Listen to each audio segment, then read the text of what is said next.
আল্লাহ ডেকে বললেন, ফেরেশতারা রে, আমার বান্দার হাত বানাইবি, পা বানাইবি, সামনে আপনি কাঁদবেন।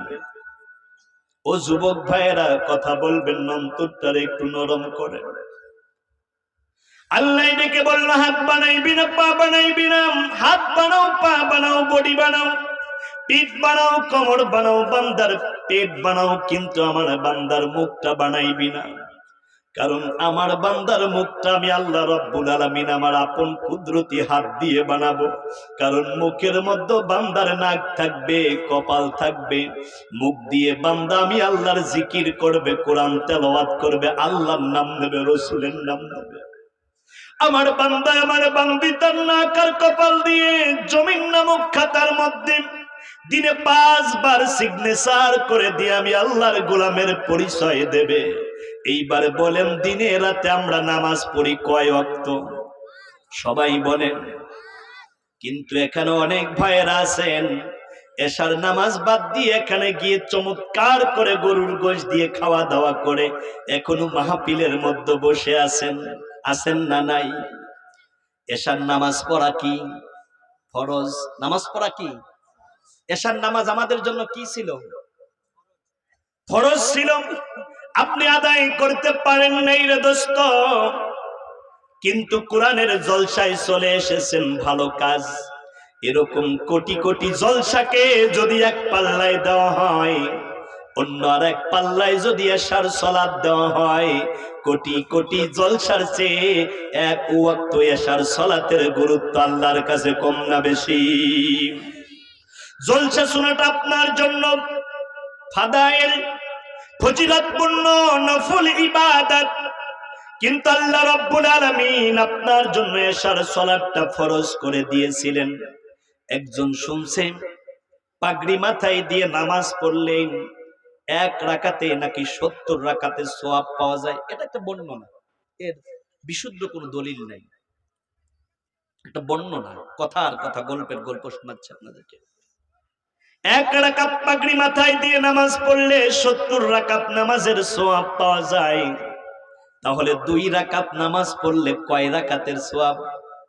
140। তার মানে পাগড়ি মাথায় দিয়ে যদি 2 রাকাত নামাজ পড়া যায় 140 রাকাতের সওয়াব। এই চিন্তা করে একজন লুঙ্গিটা খুললে মাথার মধ্যে পাগড়ি বাঁধছে। কি করছে? আচ্ছা বলেন, সতর ঢাকাটা কি ফরজ? ফরজ তরফ কইরা যদি একজন নফল, যেটা ভিত্তিহীন একটা আমল, তার উপরে যদি আমল করে, এর মধ্যে কোনো ফায়দা আছে? ঠিক ফরজ সালাত বাদ দিয়ে আপনি যদি কিয়ামত পর্যন্ত এই রকম নফল তাফসীর জলসায় আসেন, বেনিফিট কিছুই হচ্ছে না। আগে উচিত হচ্ছে ফরজ সালাত, এশার সালাত জামাতে আদায় করা। ঠিক কি না কোন? ঠিক।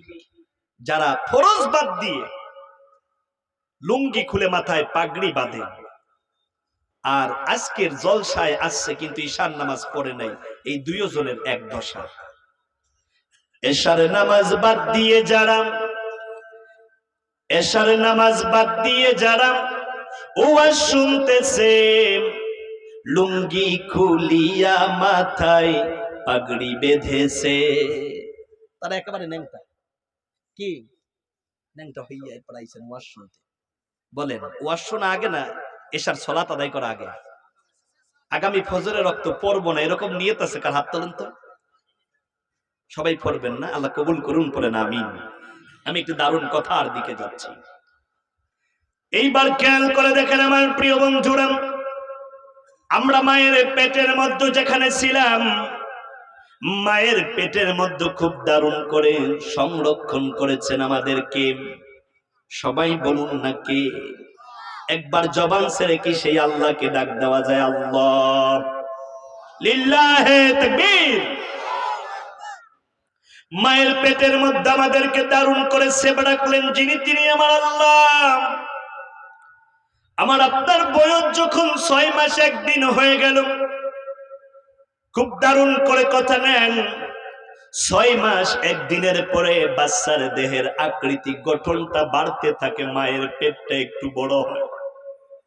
আল্লাহ যেই জায়গায় আমাকে আপনাকে রেখে দিয়েছিলেন, মায়ের ওই থলিটা হলো 10 ইঞ্চি। কয় ইঞ্চি? 10 ইঞ্চি। 7 মাসে একদিন যখন একটি বাচ্চার বয়স হয়ে যায়,